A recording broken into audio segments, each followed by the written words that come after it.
How's it going, everybody? Bryan Alvarez here on Wrestling Observer Live. We are here every day, Monday through Friday, noon Pacific, 3 Eastern, Sundays, 3 Pacific, 6 Eastern, Saturday mornings with Jim Valley, 10 a.m. Pacific, 1 Eastern, Sundays with Andrew Zarian.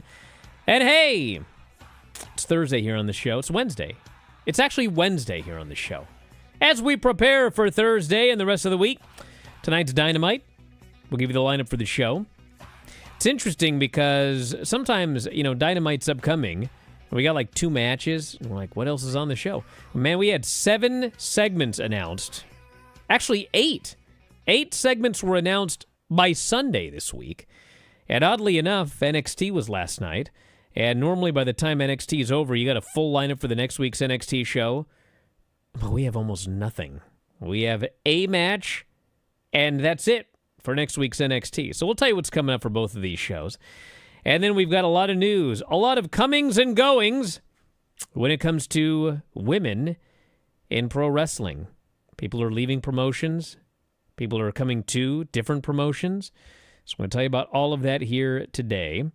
We have also got the latest on Orlando wanting WWE, and they're willing to bid a lot of money for it.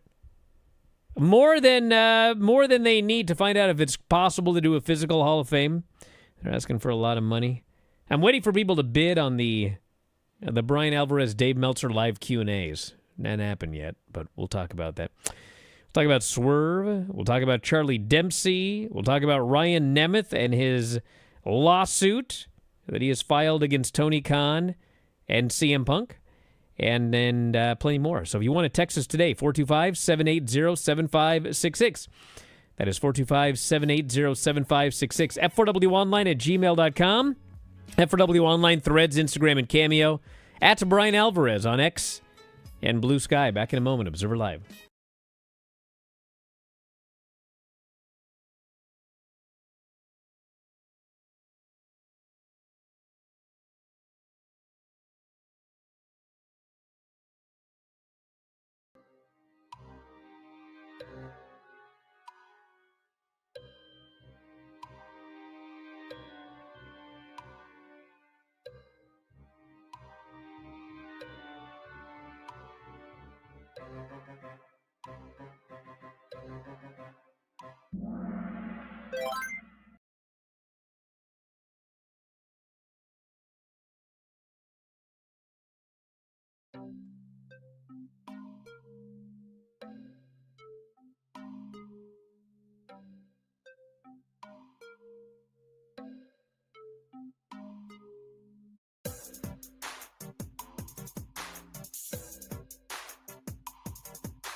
Back in the show, Bryan Alvarez here, Wrestling Observer Live.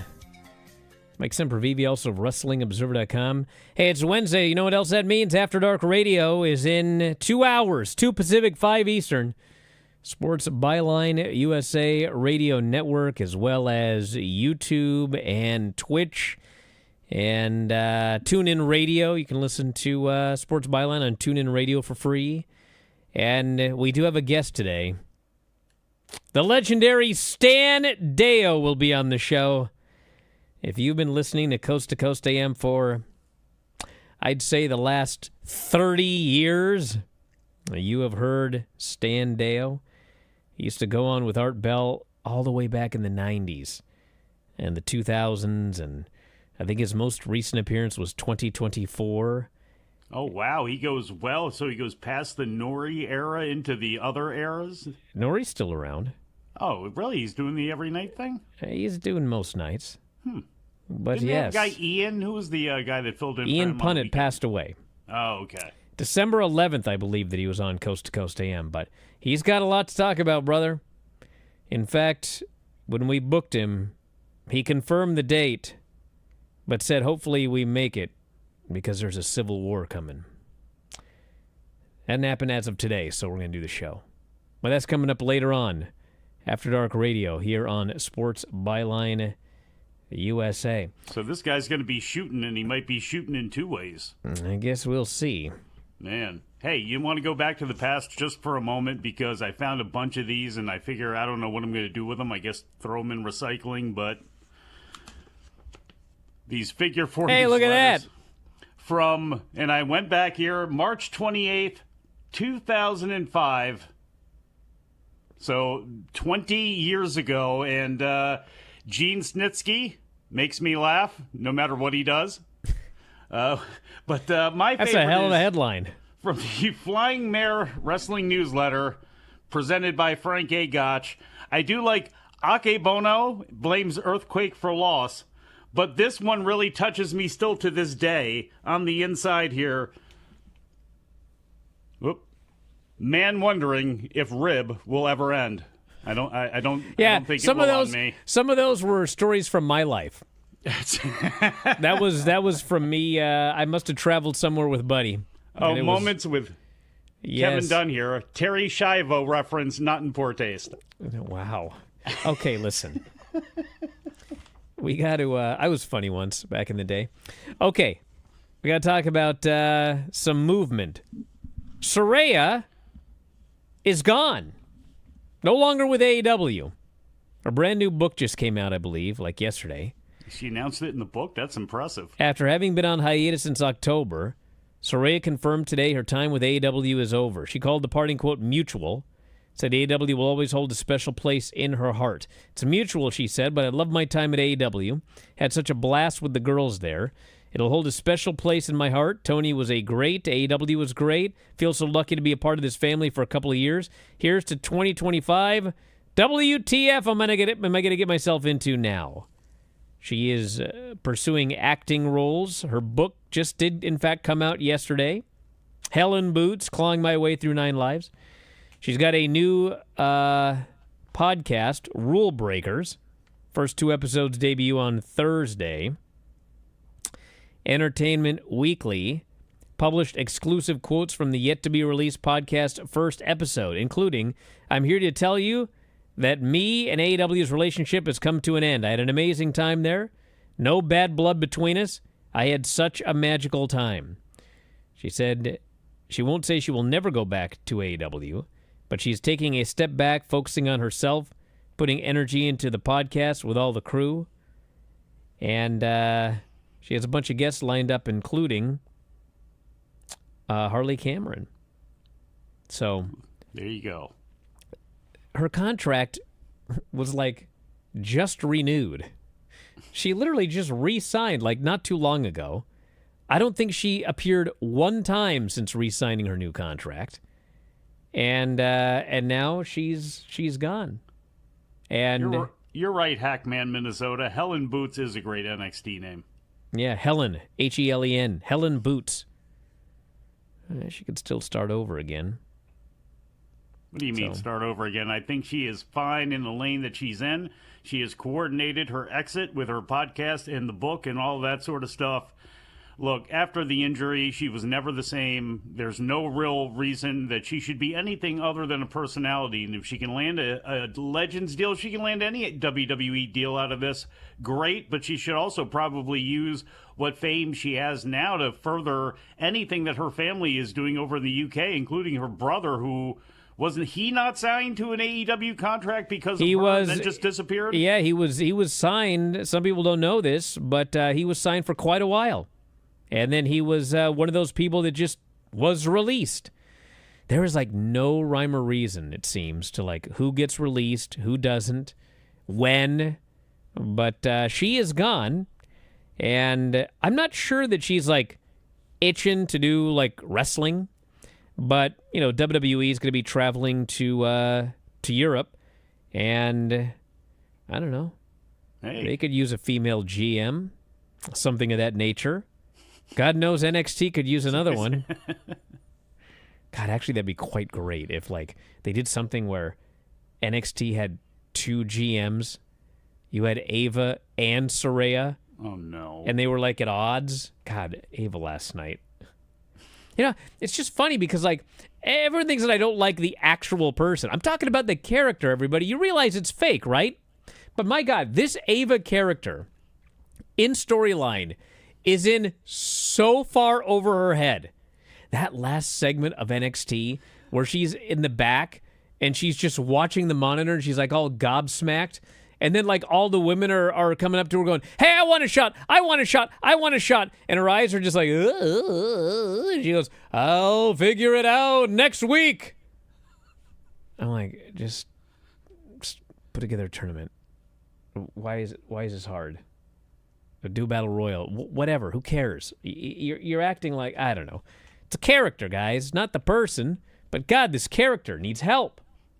Desperately. You would have been a hell of a character drawn by Hanna-Barbera after that one. Yeah.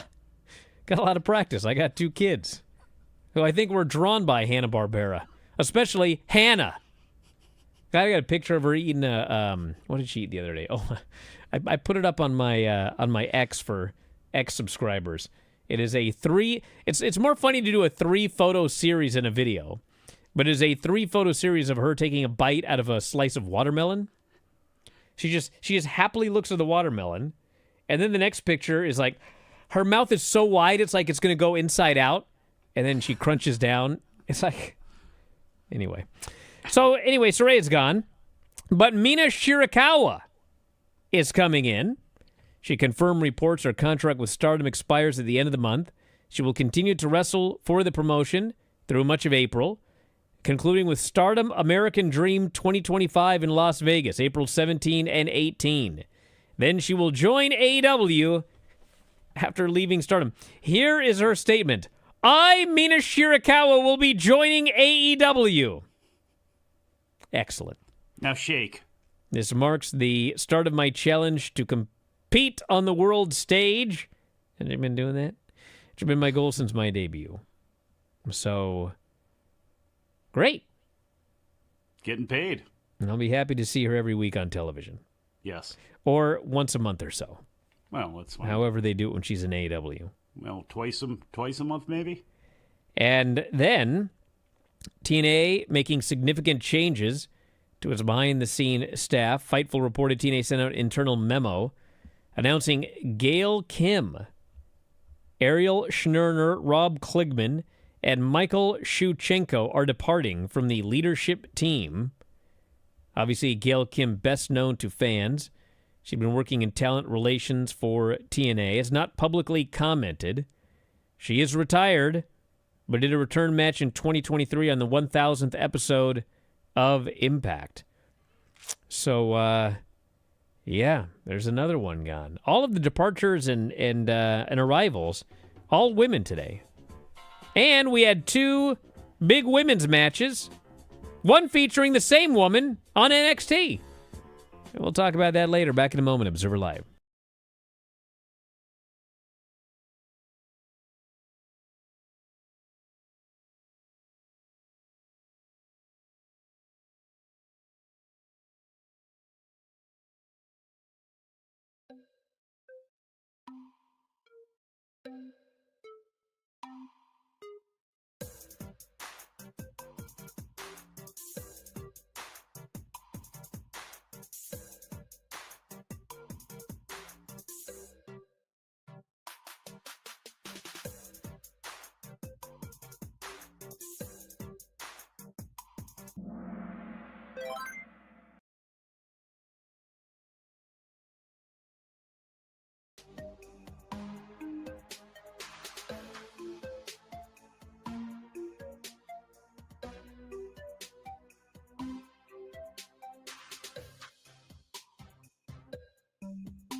Hey, speaking of ex-subscribers, Twitter subscribers, you can always ask me questions. If you're a subscriber, I'll answer them. Unlike the common folk feed, which is mostly just trolls anyway. But we're doing a live Q&A there today, so if you got questions, you can post them in the thread. If you're an ex-subscriber, I was answering a bunch of them during the break. I'll do my best to answer them to the best of my ability. Sometimes I don't have an answer, you know? I'm impressed on what you did right there. I thought you were going to use that transition out of The Chase by Giorgio Moroder from the movie Midnight To talk about After Dark? Exactly. Nah, a guy got mad at me last week. I plugged it too much. Oh. I plugged a Sports Byline show too much on a Sports Byline show. Yeah. A show that was going to air the same day on Sports Byline. 2 Pacific, 5 Eastern, by the way. Join us. Okay. We got some other news here. Orlando is looking to score several shows under the TKO umbrella. The Greater Orlando Sports Commission is looking to attract both WWE and UFC in the near future by proposing an $18 million grant to obtain events from both companies. Events proposed under the bid include Survivor Series or Saturday Night's main event in November, December of 2026. We're looking ahead here. UFC pay-per-view in August or September 2027 at the Kia Center. Royal Rumble for February 2028. We're looking 3 years down the road. National Football League, baby. This is what I got an even better one for you. Good. A 2-night WrestleMania in mid to late April 2031. Let's go. Let's look 6 years down the road here. This would also include Raw and SmackDown shows during WrestleMania week. Camping World Stadium would be the main venue. Grant has been advanced by the Tourist Development Tax Sports Incentive Committee. Next goes to the Orange in front of Orange County for approval. According to the report, the events could bring a projected total of 300,000 attendees, 120,000 room nights. Yeah. The bid. Oh, I see. They want all of them. What do you mean? So I read this list, and it was like, okay, these are the ones we would like. Like, these are our options. But no, they want all of these. They want all of these things over the next 6 years. That's why they're saying 300,000 attendees, 120,000 room nights, $225 million in economic impact for the city. What kind of bid are they giving for this? Well, what kind of bid do you think they're going to have to give for this? I mean, holy smokes. More than $18 million. I thought they wanted $18 million, and they wanted either Survivor Series, Saturday Night's Main Event, a UFC pay-per-view. They want all of this. So they're going to need more than $18 million. I would think. If they have $500,000, I will study whether I believe $18 million will be enough for all of these events over the next 6 years. Wait a second. Contact me on Twitter at Bryan Alvarez. Oh. F4WOnline@gmail.com. There's a lot of ways to get a hold of me. Gonna see if it's feasible, are you? Yes, I will do a feasibility study for $500,000. So, yeah, I'll let you know. Well, yeah, you know what? You might want to cut your price. I mean, that's what North Carolina is doing. I mean, you could do it for what, like $350,000, $400,000? Give him a break. Give him a deal. Do you know anything about making money?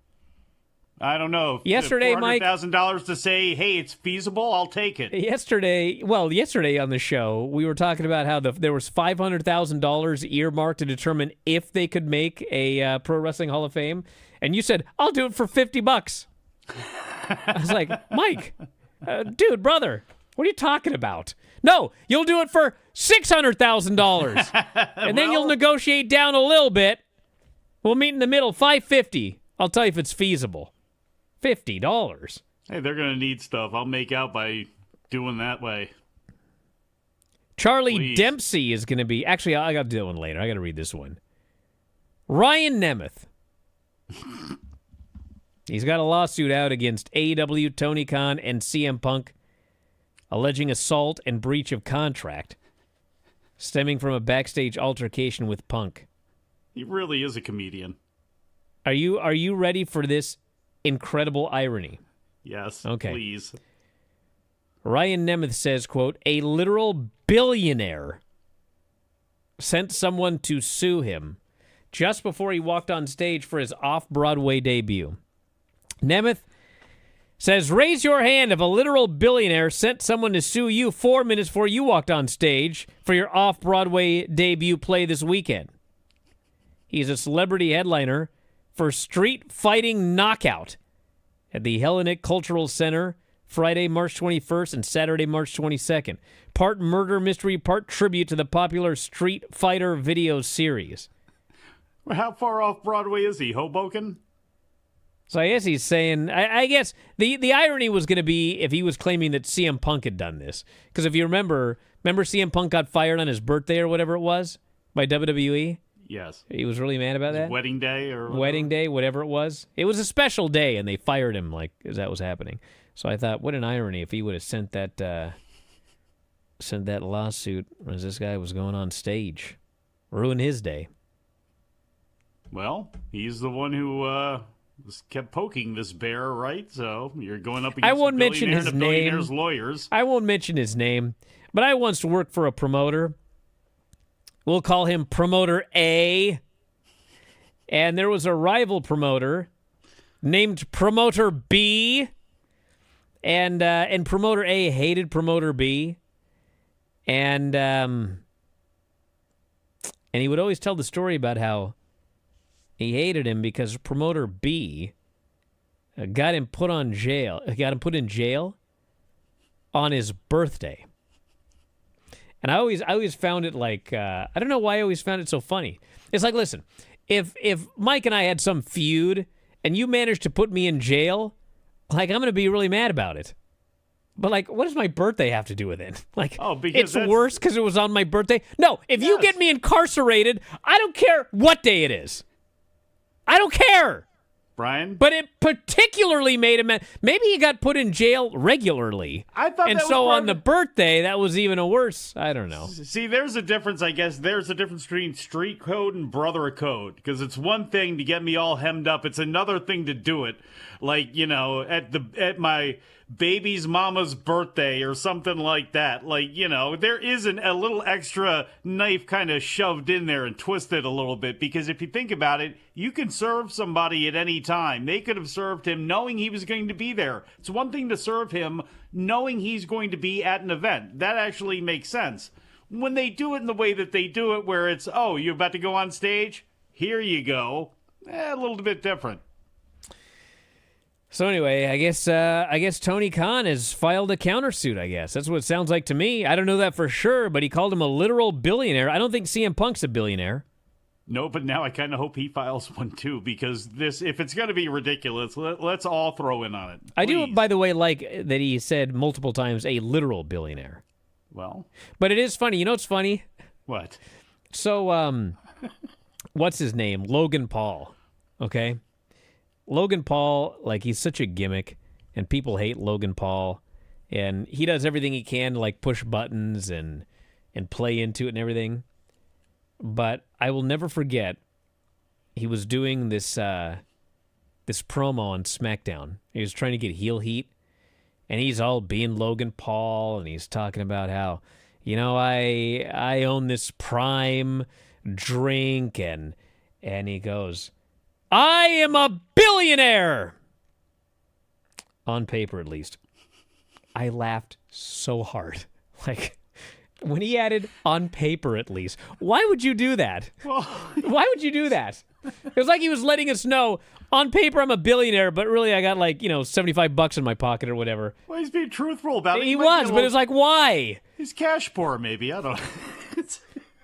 He's just out there and he's bragging about being a billionaire, but in his heart, he has to let you know it's just on paper. Well, I mean, how many people got $1 billion. have gold bars or enough, you know, platinum sitting nearby where they can actually say, like, physically, I have $1 billion here. Every pretty much, it's all paper. It's all. Person goes, you're not a literal billionaire until you cash out your assets. That's not true. You have to actually have the money in your FDIC insured bank for $100,000. I don't before you're actually a billionaire. That's not how it works. No. If you go onto your banking site and you click the net worth button, it's going to tell you your net worth, and it's going to include stuff that hasn't been cashed out and put in the bank. Come on. There's a lot of people listening to us right now on both of these chats. I'm not saying all the fine people driving around, especially the truckers coast to coast right now listening to us, but I have a feeling there are a bunch of people here that probably have never had jobs, let alone anything to balance, let alone any assets to worry about. That's not an accurate measure. No, that's exactly how your net worth is measured. That's exactly how it's measured. If you go to get a loan for a house, they're not going to say, well, we only want to know how much you have in the bank right now. Like, we don't care about the rest of this stuff. Whatever you have invested, it doesn't matter. Whatever, only what you have in the bank right now, or you can't get this house. There'd be no houses. I'll tell you that much, especially around here. Back in a moment, Observer Live.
Oh my God. Michael Booble, you aren't a billionaire until you can actually purchase something for $1 billion. You cannot do that based on home equity and stuff in a 401k. So now his 401k doesn't even count. When you can walk into a car dealership and purchase a car for $1 billion in cash, then you are a billionaire. Oh, yeah? Pretty sure this is the same guy who was arguing that nobody is watching on Max because he hadn't seen any numbers yet.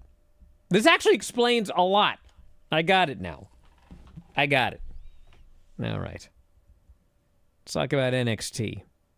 So we had Stephanie Vacker having two matches.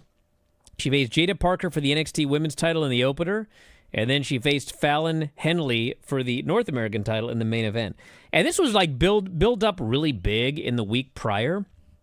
And like the matches had good heat, but I don't know if it was because they were short, like the matches weren't particularly long, or what it was, but when all was said and done, it didn't have that feeling of importance to it. You know what I'm saying? Because there were two of them, and you knew there was going to be some nonsense in the first one.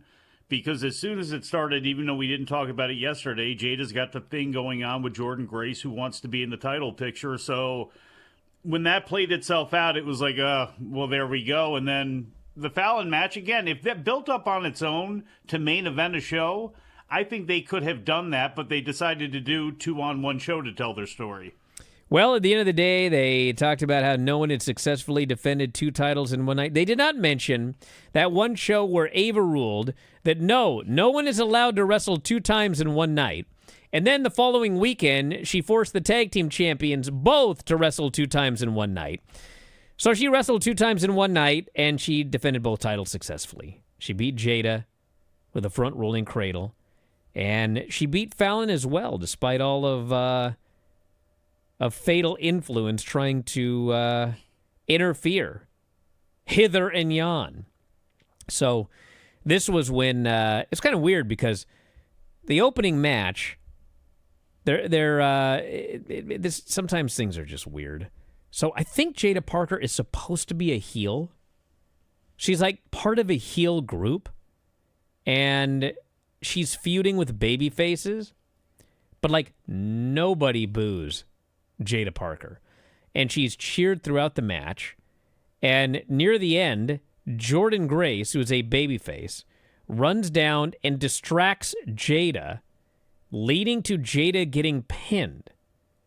And it was supposed to be like a happy ending finish for the baby faces, but it came off like they cheated to beat Jada. So it was weird. And so then Jordan and Jada had to be separated. And Michael's now got it. We actually, somebody provided the actual definition of billionaire from Cambridge. A person who has money, property, etc. that is worth at least $1 million, pounds, euros, etc. And now he's claiming that's not a literal billionaire. He's correcting Cambridge. Because you see, he's correct. But, they're wrong. How about Cambridge? Whatever. Them too? No, Cambridge. Ah. Yeah. Common bear. Till you can hand me $1 billion in unmarked, now it has to be unmarked bills. They're better. So anyway, the main event, Halliburton, I like that. The main event had Stephanie beating Fallon, and then afterwards, they all beat her down. Jada hits the ring to attack him, but Jordan lays her out as well. So they're doing a Jordan-Jada feud, which is technically babyface versus heel, but no one's booing Jada, so it's all a little bit weird. And then Ava's backstage, and they all won a title match, and she's just drowning. Just drowning. And like Charlotte, there's no one to throw her life preserver. They're just letting her drown.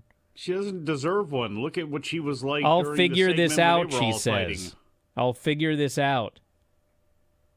Like she didn't realize that when the show was over, she'd need challengers for whoever won the belts. It was like it just went right over her head. Like, tell me when the show's over, people might want to challenge whoever's champion. How about Do you remember when she was sitting there talking to Stephanie because Stephanie got beaten up, and she's like, "Stephanie, I was watching the show."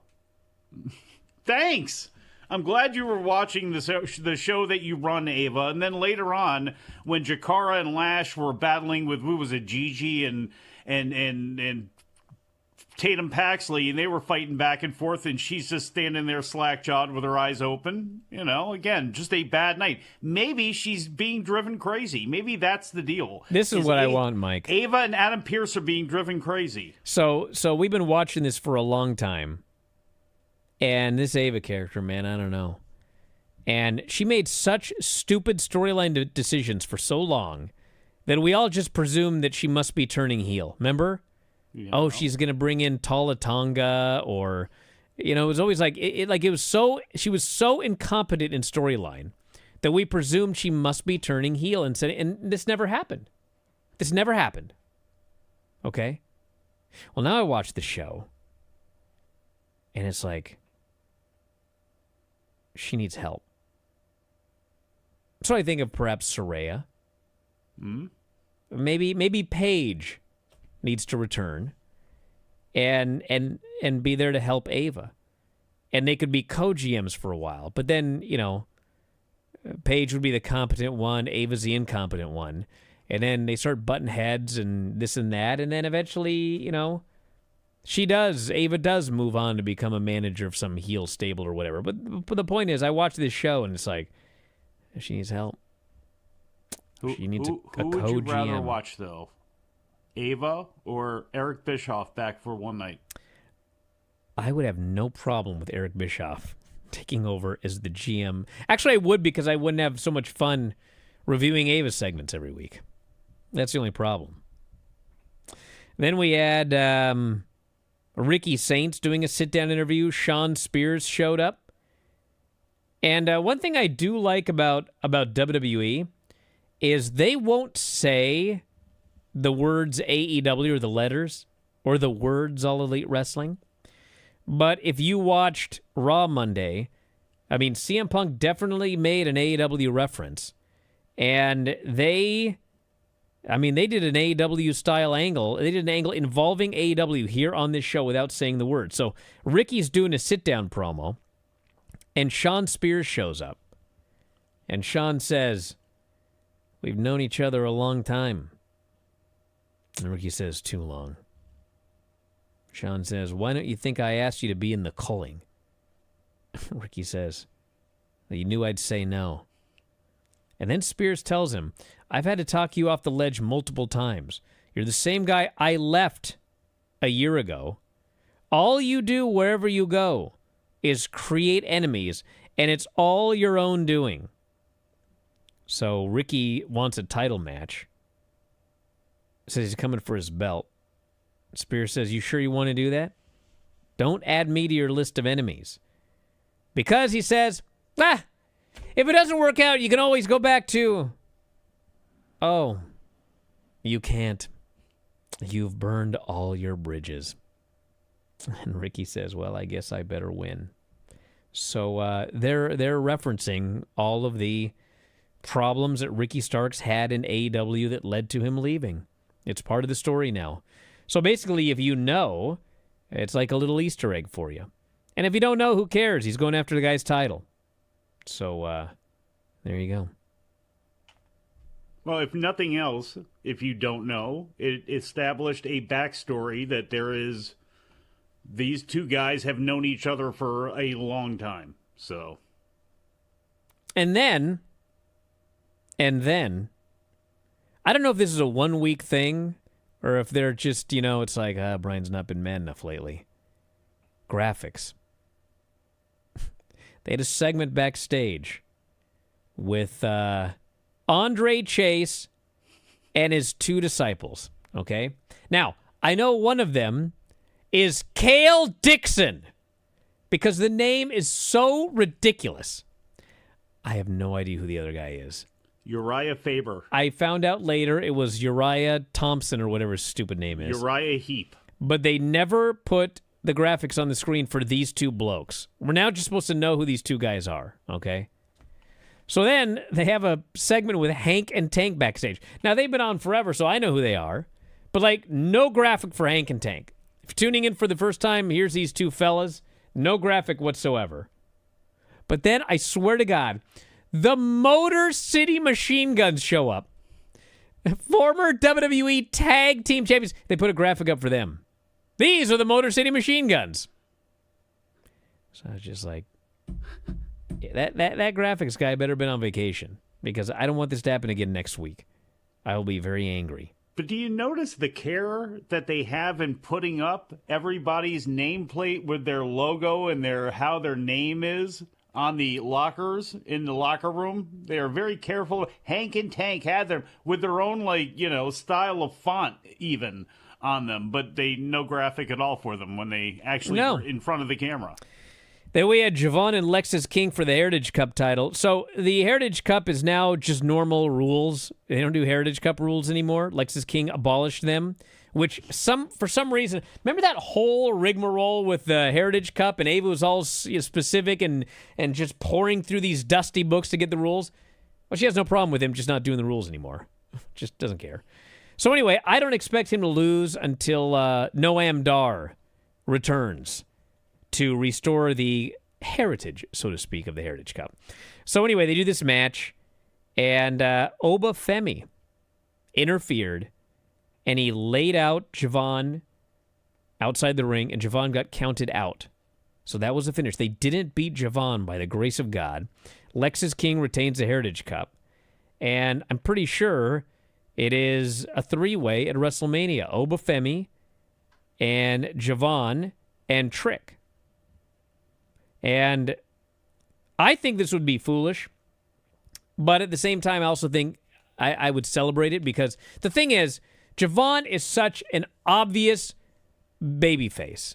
His style is a babyface style.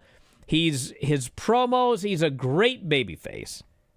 But in NXT, if they want you to go up to the main roster, you've got to have your babyface run, you've got to have your heel run. They want you to be able to work everything before you go up. That's why Roxanne turned heel. Roxanne Perez a heel? It's ridiculous. Wesley, she's Henley. Fine at it, but yes. So the point is, I think it's possible that Javon wins the title at Mania with the help of the dark state. Because these four geeks need a leader with credibility, and it ain't the bookworm. And they're all over the show. They're always involved whenever Javon is out there. And so I think that that may be where they're going. This guy says Trick is going to be the leader. It's possible, but they're pushing too hard that Trick is going heel. And I also think he's going to the main roster. So I think Javon's going to lead the dark state. Do you think the progressive people got their money's worth out of that D'Angelo family skit? Because talk about logos being on the screen. That was on there the entire time. Back in a moment, Observer Live.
Back on the show, Bryan Alvarez here, Wrestling Observer Live, here on the Sports Byline USA Radio Network, where, in fact, we are just an hour away from After Dark Radio with our guest, Stan Deo.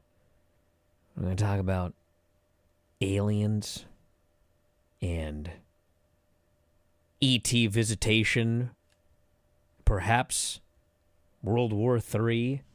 Stan's got a lot to talk about today. And that's going to be coming up at 2 Pacific, 5 Eastern. And if you're listening right now, you can also listen to that show because it is free on Sports Byline USA, as well as YouTube, f4wonline.com/YouTube, or the Twitch channel you're watching right now, twitch.tv/F4W video. It's 2 Pacific, 5 Eastern. And the replay will be up for YouTube subscribers, main site subscribers, as well as subscribers on YouTube, Spotify, and Apple Podcasts. So sign up today. We do them every week. After Dark Radio. Lots of big guests from the paranormal realm.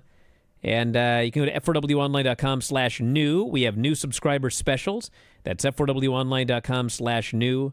Or for Apple Podcasts, f4wonline.com/Apple. For Spotify, f4wonline.com/Spotify.